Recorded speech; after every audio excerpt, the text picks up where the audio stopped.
to the realization, and overcoming of global challenges. The world is surrounded everywhere with violence and instability. And with that, no matter how billions of resources been invested into making sure those challenges are overcome, we must equally direct our efforts into attitudinal change. This is very, very paramount. As long as we want to achieve our development aspirations, as long as we want to succeed, not only as individuals, because the individual that is more successful is the person that do not limit his or her success to him or herself. It's the person whose success benefits the neighbor that is around him or her, benefits not only the community, but even the country that he or she comes from. And we have living testimony to all that. We have seen people that rose up, Africans, other people that rose up from positions to higher position. We have seen the examples like Kofi Annan, per se. He is somebody that is so inspirational, and I think learning from him, most especially in his message addresses when he was UN Secretary General, is something that we need to learn from. He does not only make himself proud by being into that position, but he made his countrymen and even Africa as a continent proud. So this is the attitude that we continue to instill in the minds of students. There are continuous problems, like I said, that constraints that we are faced with, as a sector, as education, and as NAPSA itself. It is not in all instances, that things work out right. However, we are doing everything humanly possible that we can in making sure we cope, if not totally eradicate the attitude of indiscipline, but we cope the excesses, that takes place in our school settings. I want to equally share that Gambian students have no cause to be on the streets. Gambian students have no cause to be indisciplined.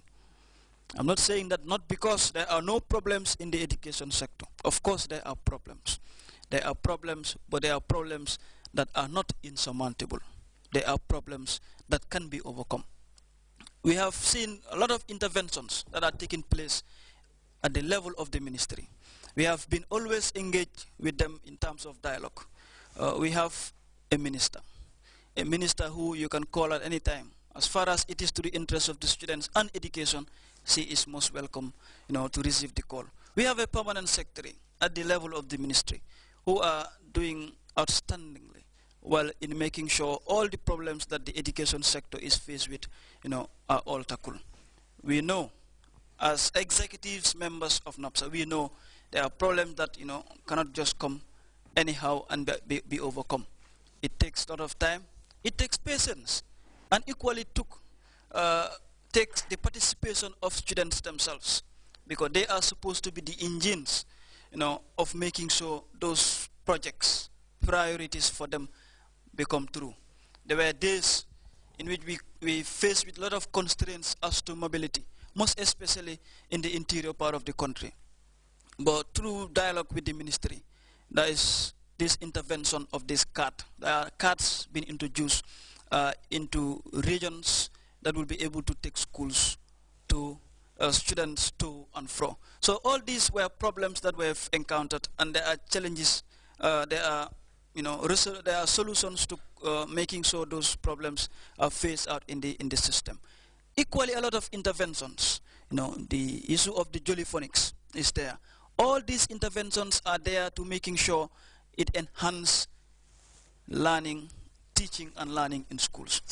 So the intervention of the Minister of Basic and Secondary Education, that's the card you talk about, the horse card and donkey card, is to ease the movement of pupils and students from their various homes, destinations to various schools, to make it easy and accessible to education. Very well. That is the main objective of this, because in all the tours, we have an annual activity, like I know you've known already, Meet the Students Tour. Wherever we go to that tour, most of the complaints or issues rather that comes out of it from students is mobility. In the interior, a lot of them walk from far places to other places. We have a report that is written annually again, that is sent back to the ministry for those interventions. And finally, they have started having a pilot stage of it.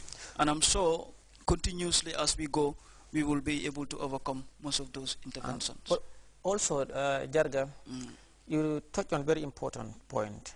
And it says the students of this country, they have no cause to be indisciplined in school. Primarily because the current government has almost built senior secondary schools in every constituency in this country, and has brought education to the doorsteps of every hamlet. Even the Jola and the Fula hamlets in this country have schools. Indeed, indeed. I think that is important. In addition to that also, government is providing tuition fee, scholarship. There's this girl education, free education for girls. And, you know, a lot of also innovative, lot of scholarships is being availed to students by the current government. Therefore, what is expected of school children is to reciprocate that positive gesture of government, to take ownership of those schools, to take ownerships of the projects, and to take ownerships of whatever projects and development government is bringing into them. Why government is doing that is for students to be disciplined, and for students to make good use of it, for them to acquire relevant, quality, and affordable educations for their own benefits and for the benefit of society for generations and generations yet unborn. Thank you very much. I think Honorable have almost concluded on that subject. I was actually going to touch that some part of it, because it is something that it is worthwhile. It deserves commendation. The PEJEP, females, girls, school girls go to school, you know, free education provided by the government. And I think it is not a limitation to only what we have seen, because the president have continuously pronounced that as far as education is concerned, the sky is the limit. So that being the case, I think we have nothing else other than to hope for better things, you know, in the future. That is what I want to urge students. And I equally want to urge students not to allow people or whatever to come and distract them in issues, you know, of indiscipline and violence in schools. You know, we have to be committed to our educational endeavors. We have to be ready to take up the challenges, because like my teacher taught me, the sweetness of one's victory will depend on the number of difficulties overcome. So as you are faced with those challenges as a student, it is your duty to be with the determination that these are difficulties that we have to overcome as a people. Once we do that, we will be able to reach to the destination that we want to reach to. Thank you. Thank you very much. I am Frank Asamoah from Gambia Senior Secondary. Thank you very much. Student discipline is the basis or the most foundational discipline in life. If every student or a particular student becomes indisciplined in school, definitely the child rises from that foundation to the higher stage. That person will become indisciplined in his life totally. Let's take some few examples. We have a lot of people who have become indisciplined in school, and they rise from the school stage to their work stages, to their homes, and to everywhere they go. Most of these things, indiscipline we are seeing in society, are from students who were indisciplined. Let's talk about a lot of things. If you go to all stages in life, you see indiscipline. Teachers in the school, most of teachers are indisciplined. Because a teacher who waits for somebody to come and tell you, go and teach before you go and teach, you are indisciplined.